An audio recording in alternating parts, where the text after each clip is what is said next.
Hello guys, nandito na naman tayo at eto isang malungkot na balita. Sa mga hindi nakakakilala, si Mima Alicia po ay isang loyalistang vlogger natin. Kasama natin sa pag-vlog, no, sa pakikipaglaban dito sa mga may sayad, sa mga siraulo at mga may saltik na didilis, no. So mag-ingat kayo dyan. So eto na nga, so tinututuhanan na nila, no. Gusto nilang patahimikin tayong mga vloggers. Up to this moment, ginugulo pa din ako ng ex ko. Tapos dinadamay niya na yung mga kasamahan kong vlogger.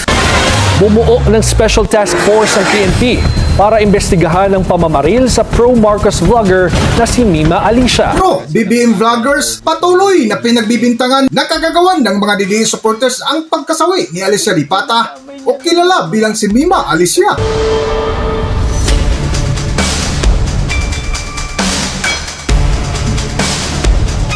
Welcome back to Kakibat TV.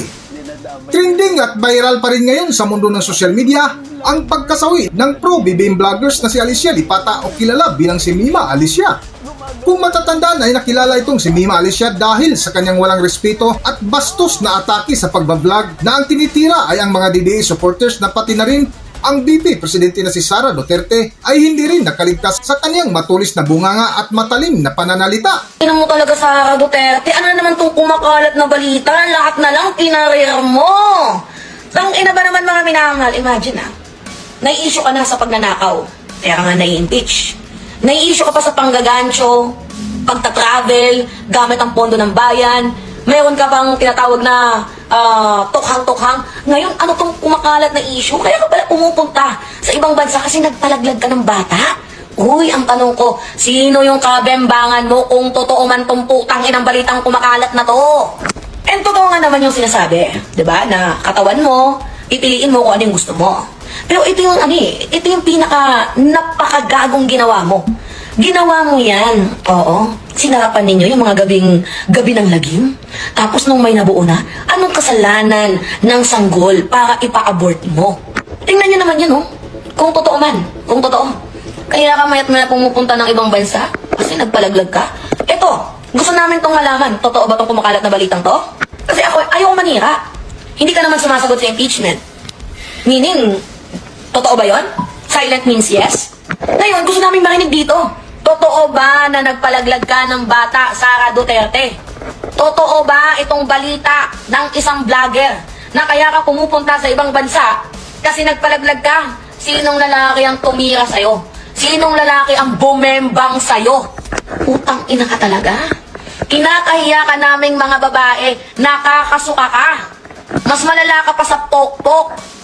Kung sa bagay, sabi mo nga ikaw yung presidente ng impyerno. Talaga nga namang pinanindigan mo? Ngunit sa hindi inasahan ay dumating ang araw na matapos ang kanyang pag-iingay sa mundo ng social media ay biglang tumahimik ng paslangin ito nitong July 17, 2026 alas 3 ng umaga na matapos masawi si Mima Alicia ay mabilis na naglabas ng pahayag ang kapwa pro-BBM vloggers na nakabase sa ibang bansa na ayon pa sa kanyang inilabas na pahayag na tila ibinibintang sa mga DDA supporters ang ginawang krimen ng kanilang kapwa pro-BBM vloggers. Hello guys, nandito na naman tayo at eto isang malungkot na balita, no.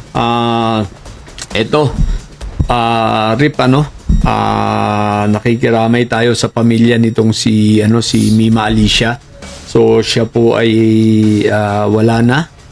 So siya ay binaril kagabi sa Caloocan.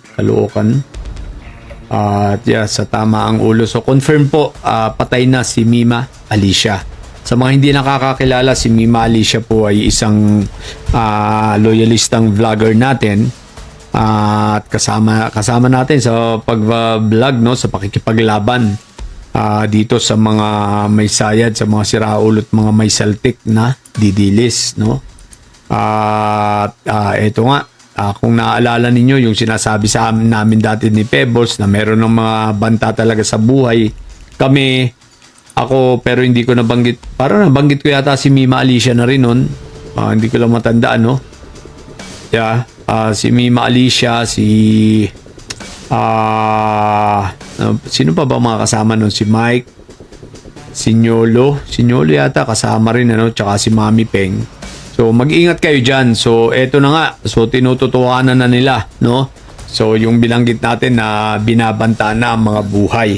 So dahil hindi na nila kaya, wala na talaga silang magagawa. So gusto nilang patahimikin tayong mga vloggers, no? So mag-iingat kayo dyan sa Pilipinas. Ako bilang nandito sa ibang bansa, hindi pa rin talaga ako titigil, no?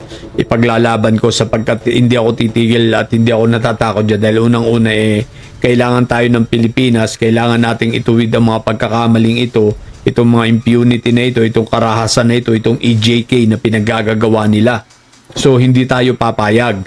So ngayon, wala pang police report, so malalaman ngayon sa investigation, no? Pero tingin ko mas lamang dito ang politika sapagkat may banta na talaga siya.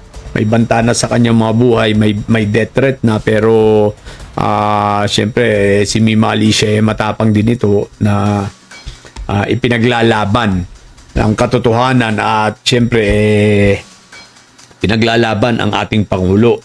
So DILG Secretary Remulla, baka naman ito tingnan yung mabuti, silipin, galugarin, suyudin, ano, sapagkat ito ay mga panghaharas. Ako po bilang meron ako mga personal din na kinaharap na mga panghaharas sa akin, ano. So ito talagang kita nyo. Pangalawa na ito, ang una ay si Amigo ng Bayan. So pangalawa, itong si Mima Alicia. Bata pa naman ito, no? Babae, bata.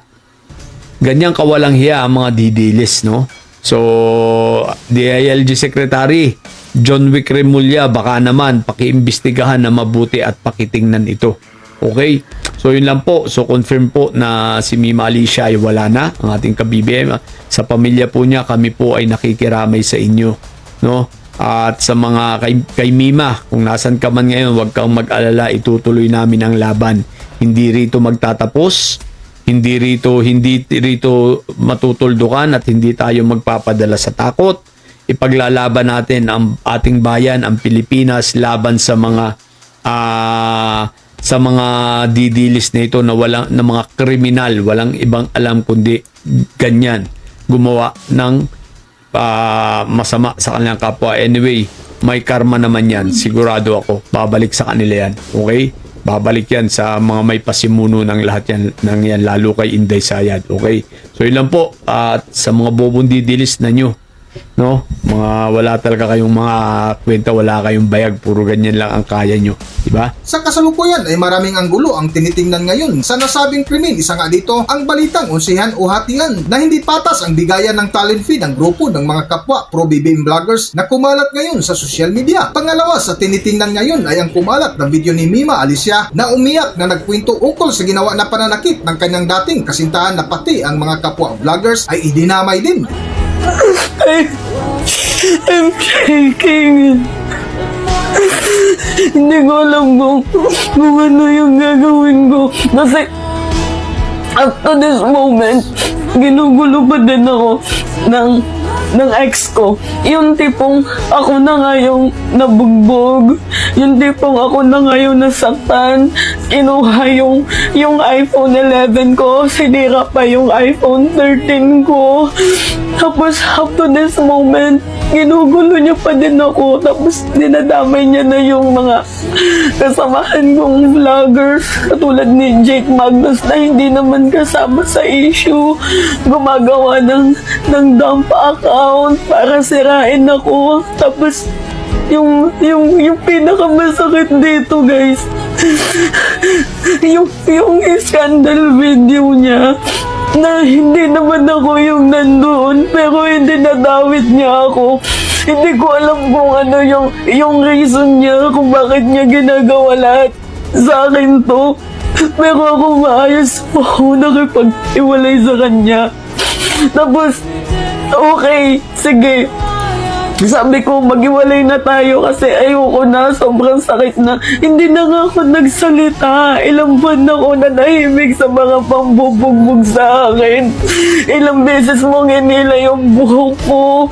Ilang beses mo kong pinahiya at tinulang. Hindi ako nagsalita, nanahimik lang ako. Tapos malaman-laman ko na ang dami mong pinapakalat na fake news sa akin. Tapos gumagawa ka pa ng sandamakmak na dami account para sirain ako. Hindi mo ko tinitigilan. Tinatanong ko, ano ba yung nagawa ko sa'yo? Ikaw na nga itong may atraso sa akin. Yung magulang mo, hindi pa ako binabayaran sa 325,000 ko. Tapos hanggang ngayon, hindi ka pa din tumitigil sa kakagawa ng dami account. And alam kong ikaw yan. Huwag mong i-deny, alam kong ikaw yan. Huwag mong i-deny yan. Sobrang sakit. And up to this moment, guys, yung depression ko mas lumalala, mas dumadami yung tinitake ko na medicine. Kasi minsan may times na gusto ko na lang gitilin yung buhay ko dahil sa ginawa ng ex ko na dinadamay niya ako sa mga scandalous na video niya na kahit hindi naman ako. Hindi ko alam kung ano yung purpose. Tapos meron siyang sinasabi na bayaran daw ako. Yung pagkatao ko, pok-pok daw ako. Sobrang dami niya sa akin sinasabi. Lahat ng yun pinabayaan ko. Ang gusto ko lang naman yung tahimik na buhay. Pero hindi mo sa akin maibigay-bigay. Tapos na tayo, diba? Tapos na tayo. Naiiyak ako kasi tapos na tayo. Ba't hindi mo ba din ako tinitigilan? Ba't hindi ka na lang mag-move forward, diba? Sobrang natama na. Depressed na ako. Sa latest update nga ng Bilyonaryo News ay sinabi nito na iimbestigahan na ng pulisya ang nasabing krimen. Para sa buong kwento, narito ating panoorin ang video. Narito ang video. Bumuo ng Special Task Force ng PNP para imbestigahan ang pamamaril sa pro-Marcos vlogger na si Mima Alicia. Narito ang Agenda Weekend Report ni Charmaine Abong ng Abante. May dalawa ng posibleng suspect na tinitignan ng Northern Police District o NPD kaugnay sa pamamaslang sa political vlogger na si Alicia Lipata o mas kilala bilang si Mima Alicia. Ayon kay NPD District Director Police Brigadier General Benliner Capili, bumuo na ng Special Investigation Task Force MIMI para imbestigahan ang pamamaslang. Lumitaw sa kanilang pagsusuri sa mga CCTV footage ang dalawang lalaking paulit-ulit na namataan sa paligid ng lugar kung saan naganap ang krimen. Hindi na muna naglabas ng iba pang detalye ang pulisya para hindi maapektuhan ang patuloy na operasyon laban sa mga suspect. Sa ngayon, patuloy pa ring tinutunto ng mga otoridad ang posibleng pinagtataguan ng mga ito. Matatanda ang madaling araw nitong Biyernes nang pasukin ng dalawang armadong lalaki ang bahay ni Lipata at ng kanyang live-in partner sa Tierra Nova Subdivision sa Caloocan City. Tinangkapang tumakas ng biktima pero binaril sa ulo si Lipata ng kanyang ikinamatay. Sugatan naman ang kanyang live-in partner matapos tamaan sa katawan at kasalukuyang nagpapagaling sa ospital. Kabilang sa mga tinitignang anggulo ng investigasyon ang pagiging vlogger ni Lipata at ilang posibleng personal na issue. Sa huling vlog ni Mima Alicia, tinalaki nito ang pagdalo ni Vice President Sara Duterte sa impeachment proceeding sa Senado kung saan binanggit nito ang pagkakaroon ng sariling catering sa pagdinig. Hanggang dito na lang muna ang ating video at kung nagustuhan nyo, huwag kalimutan mag-subscribe at pindutin nyo na rin ang notification bell para ma-notify kayo sa ating susunod na video. Maraming salamat!